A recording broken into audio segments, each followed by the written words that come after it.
Well, there was a really great hearing in Washington yesterday, or I guess it was last Friday. I mean, I'm going to guess some of you listen to my show, you've probably seen it, but I want to just set the stage. Candace Owens, the founder of Blexit, the Black and Latina exit from the Democrat Party, just a fireball young, she's been on the show a couple times. She's a young, beautiful, smart, black woman, conservative woman, Trump supporter.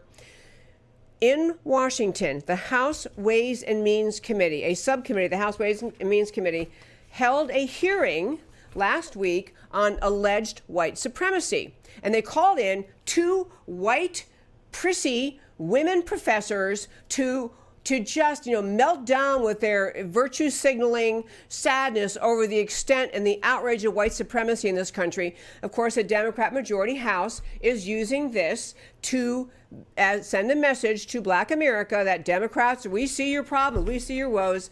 But the Republicans called Candace Owens as their witness. She was there, and the clip I want to play, this is Candace Owens in front of the House Ways and Means Committee last week. I want to set two of the things to set up.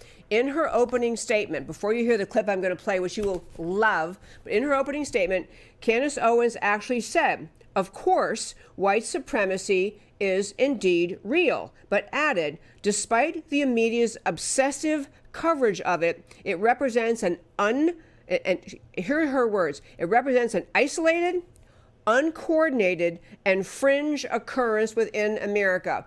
So Candace Owens, opening statement saying, yeah, on hearing of white supremacy, yeah, it exists. She says, but it's, despite the media's obsession, it is isolated, uncoordinated, and a fringe occurrence. And she said it's a fringe occurrence that's being used, in my opinion, by Democrats to scare Americans into giving up their votes to a party that can no longer win based on simple ideas, which is why we're seeing so many of these hearings back to back, despite the other threats that are facing this nation. She says, I want to reiterate that point.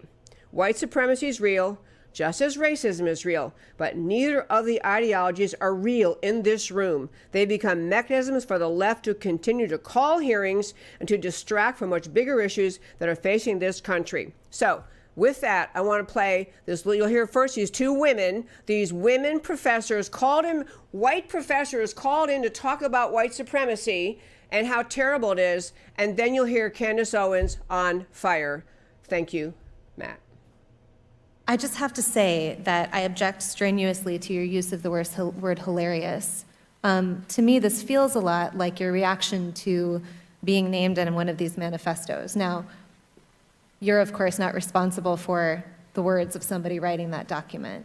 But I do think that laughing at it is a real problem because these are real families that are impacted by this violence. And I think our efforts towards talking about this have to start from a place of mutual respect, which is what I've heard from this side of the table.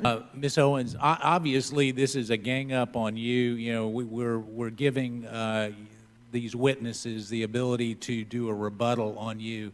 And so, you know, I find it unfair, Ms. Ballou. I mean, you know, candidly, for you to show mutual respect and then you to go after Ms. Owens, it's not appropriate. So, Ms. Owens, you can have 4 minutes and 34 seconds to respond. However, yield for a second. I'll yield to. Thank you.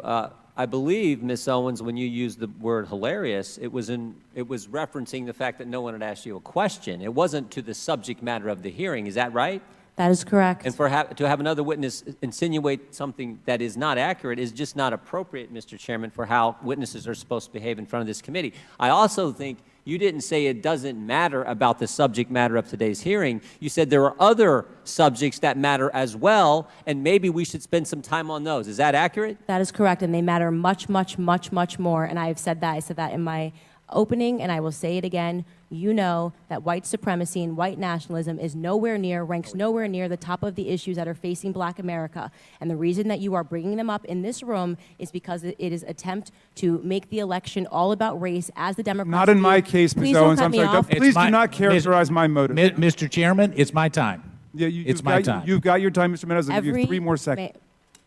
Every 4 years, you bring up race, and you knew exactly what I meant when I said hilarious, and you just tried to do live what the media does all the time to Republicans, to our president, and to conservatives, which you tried to manipulate what I said to fit your narrative, okay? I was not referring to the subject matter that is hilarious. I said it's hilarious that we are sitting in this room today and I've got 2 doctors and a missus and nobody can give us real numbers that we can respond to so we can assess how big of a threat this is. Because you know that it is not as big of a threat as you are trying to make it out to be so that you can manipulate. And the audacity of you to bring up the Christchurch shooting manifesto and make it seem as if I laughed at people that were slaughtered by a homicidal maniac is, in my opinion, absolutely despicable. And I think that we should be above that.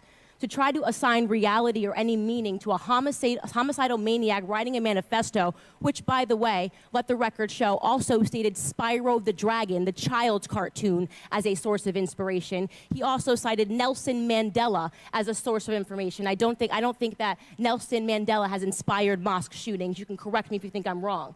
You would rather assign meaning to a homicidal maniac than to actually address the things that I said today that are actually harming Black America. Number 1, father absence. Number 2, the education system and the illiteracy rate. Illegal immigration ranks high, abortion ranks high, white supremacy and white nationalism, if I had to make a list again of 100 things, would not be on it. This hearing, in my opinion, is a farce, and it is ironic that you're sitting here and you're having 3 Caucasian people testify and tell you what their expertise are. Do I know what my expertise are? Black in America. I've been Black in America my whole life, all 30 years, and I can tell you that you guys have done the exact same thing every 4 years ahead of an election cycle, and it needs to stop. Okay, friends, I hope every single one of you gets a hold of that clip or this segment of this show. Share it with your 1,000 best friends. That clip needs to go all around the country. I do know it's already going viral. That is Candace Owens testifying before the U.S. Congress. The points she made, they are made in a way so forcefully, so articulately, so passionately, and yet so, for all the outrage you might feel, she may have felt sitting there in front of the Congress and, frankly, in front of the country, because the hearing is going out live.